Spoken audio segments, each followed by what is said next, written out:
ماہ محرم آتا ہے، خود و خود عالم میں ایک غم سی فضا چھا جاتی ہے۔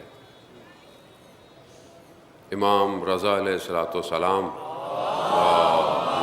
صلی محمد مفصل روایت ہے، امام خود ماہ محرم میں کی اس آمد کو اپنے عمل سے، اپنے ظاہر سے، اپنے رویے سے، اپنے کاموں سے، اپنے وقت میں مومنین تک، مسلمانوں تک اس پیغام کو پہنچاتے رہے کہ یہ غم کے دن ہیں۔ خود جو ہے وہ امام نے شبیب کو کہا کہ جب نہ شبیب اس مہینے میں سید الشہداء پر گریہ کرنا گناہوں کی مغفرت ہے، چاہے وہ قلیل ہوں چاہے وہ کثیر ہوں۔ اب یہ ظاہر ہے، یہ کیونکہ ہم مادی دنیا میں رہتے ہیں اور ہم ہر چیز کو مادے سے ناپتے اور تولتے ہیں، ظاہر ہے نہ ہم گناہوں کو تولنے کا ہمارے پاس کوئی ایسا آلہ ہے یا ایسا کوئی گیجٹ ہے جس سے ہم گناہوں کو دیکھیں کہ فلانا گناہ کتنا ہے، فلانا گناہ کتنا ہے۔ لیکن عالم ملکوت ہر گناہ کو اس کے حساب سے ضبط کرتا ہے، اس کی کیفیت کے ساتھ۔ اب ایک انسان ہو سکتا ہے کہ یہ تو میں نے چھوٹا سا گناہ کیا، ہمارے ہاں تو ایسی ہے نا، یہ تو چھوٹا سا ہے، مطلب کسی کو کچھ کہہ دیا، کسی کو ذرا سی تکلیف دے دی، تو چھوٹا سا گناہ ہے، بڑا گناہ تھوڑی ہے۔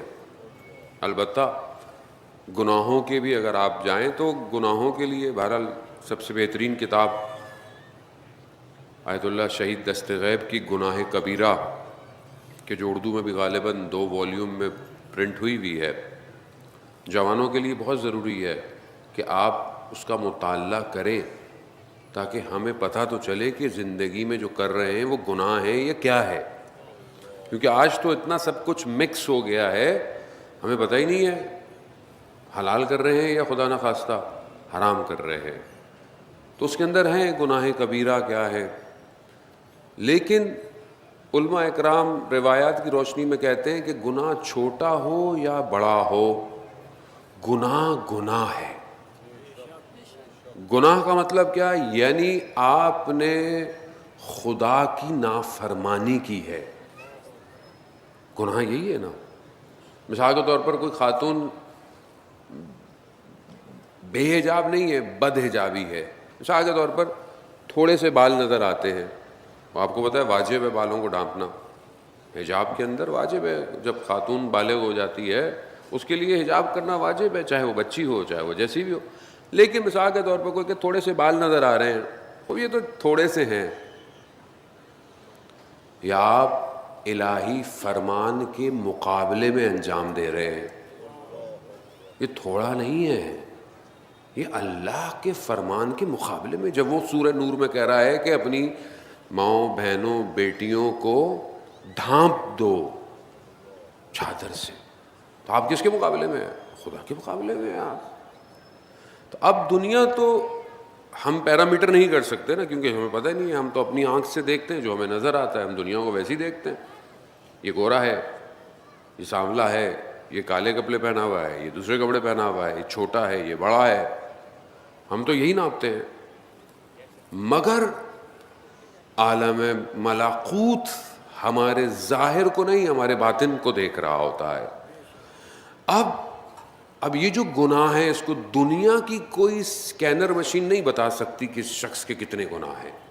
آپ دنیا کی بہترین مشین سے گزار لیں، گناہ نہیں بتائے، لیکن اللہ کا ولی جب ایک نگاہ ڈالتا ہے بندے کی طرف تو اسے دیکھ لیتا ہے کہ یہ کون سی مشکل میں اور گناہ میں پھنسا ہوا ہے۔ اب اس کی مثال ہے کہ جب ائمہ علیہ الصلوۃ والسلام سے پوچھا گیا کہ مطلب آپ کوئی ایسا کام کیوں نہیں کرتے، مطلب آپ کیوں نہیں کوئی ایسا کام کرتے، معصوم ہے وہ معصوم۔ خود امام ارشاد فرماتے ہیں کہ تم اگر کہیں سے گزر رہے ہو اور غلاظت پڑی ہوئی ہو، کچرا پڑا ہوا ہو، تو کیا اس کے قریب جاؤ گے؟ کہا نہیں، ہم کیوں نہیں آئیں گے؟ کہا کیوں نہیں جاؤ گے؟ کہا نظر آ رہا ہے غلاظت ہے۔ تو کہا ہمیں گناہ بالکل ایسے ہی نظر آتا ہے۔ عظمت محمد و آل محمد بلند تر صلوات۔ اللہم صلی علی محمد و